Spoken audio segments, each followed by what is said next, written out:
Yes, question back there. Well, first Kevin and then Toby. I know we guessed my name. I thought the Foley in the sound's fantastic, and it just, like you said, it really like fulfills the world, and you feel like you're really in it. I'm really curious. There's 3 stabbings. What did you use to make the stabbing sound? Well, we layered it. Oh, I was going to mention that scene. That scene, you know, if you watch the rough cut, it would be pretty boring. It was all sound. I mean, all the stabbings and the hits and stuff were off screen. We tore some clothes. We had the knife, I think it was against the bottom part of a mic stand for the sound of bone, which we occasionally use. And then we had a series of, you know, the standard kinds of melons. And when I think we had watermelon and cantaloupe, and we tried a pineapple once. That was actually really good for bone. And what was good, the melon, then we used the inside for the squishiness when they go for the stomach. Right. So we had different kinds of, we were very, I mean, again, Greg was really specific about what kind of stab is it. Let's try to recreate that, and that's what we did. That's it. Toby, you had it? Yeah, I agree, the sound was terrific as well. What if you were going to do something? I mean, so many questions, but if you're going to do something like this, what made you choose to do this? I mean, it's incredibly hard to film something that is so dialogue based to begin with. Yeah. So and to put yourself under the pressures of production. Talk about the script if you can. Yeah, sure. No, I wasn't thinking. I mean, as many of you know, I was trying to make this really ambitious project in Latvia and Siberia for years, since like 2001. And I applied for grants and lost them, you know, never gotten them. I went to Latvia twice, trying to, you know, do research and get this project going. And I finally decided, you know what, it's been so long since I've actually done something, I just have to do something. I don't feel so confident as a writer, so I really wanted to do a play. But I thought, okay, what play can I do? Oh no, public domain issues. Crap. Maybe I'll do something. Maybe I'll do like a you know, Romeo plus Juliet kind of edgy Shakespearean update something. And then I started reading Shakespeare, and it all looks so high budget because it's all kings and queens and stuff. And I didn't want to do Hamlet in the office. You know, it's been done.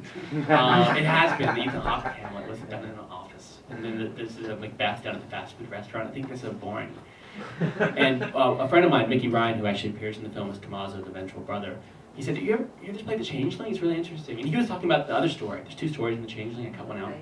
He was interested in the other story that takes place in an insane asylum, which would have been very hard to film and make believable. But I read it and I fell in love with these 2 characters, and I thought it might be interesting to try it. And my original idea was to take some scenes and start shooting them. It was going to be a short, or maybe like a 45-minute movie, just those scenes that I liked, just to get better at this stuff, to make it, and then it sort of spiraled out of control.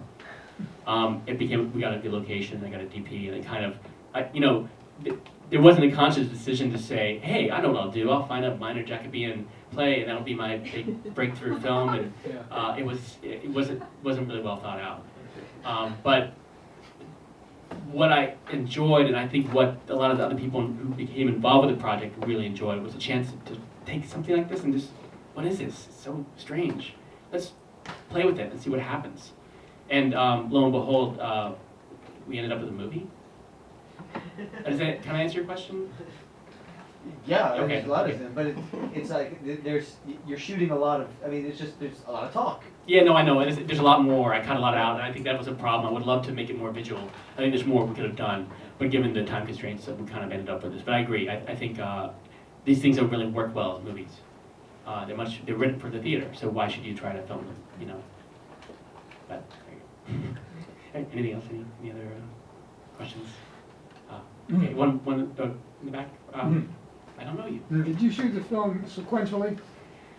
We tried to, but it didn't work out that way, unfortunately. The first thing we shot was the most complicated scene, which was the step downstairs in the fire, the dolly shot, which, I don't know if you noticed, but those are 2 continuous 5-minute shots, no cuts. We shot them all in like 4 hours, which is just bizarre, insane. We had like 2 takes of each one. I tried to do the hardest stuff first, and then we had to shoot all the exteriors last, so we ended up shooting, the first scene later. I tried to do stuff as much as possible, and also not to break up the scenes. We definitely shot the scenes in sequence. We didn't do like, okay, we'll do the close-up of this first and cut back, because just for performances, we were just like a play. I wanted that stuff to happen. But no, unfortunately, we didn't. I would love to shoot a movie that way, though. I think that's really cool and would be helpful, especially if you don't rehearse it for 9 months. And then, question there.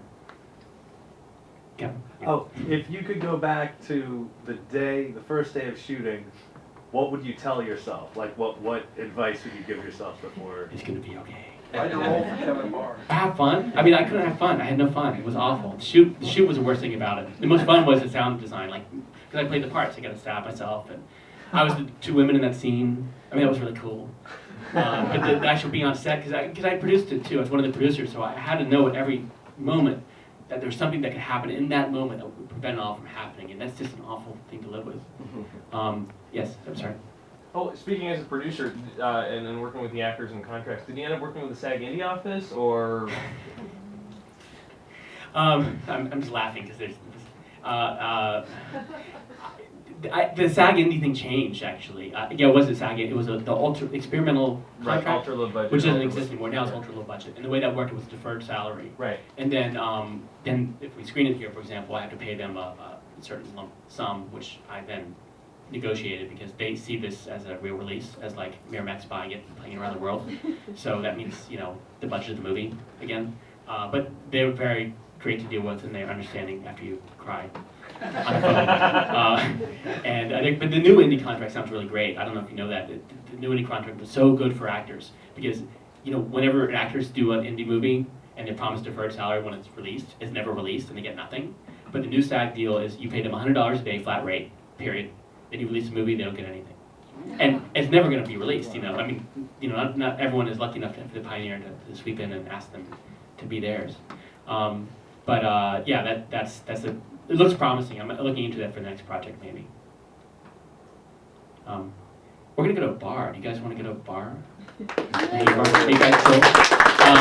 We're gonna go to the Hanger Bar around the corner. And I want to thank again Ray, the Pioneer, who is my hero, and the hero for standing up to the man of independent film.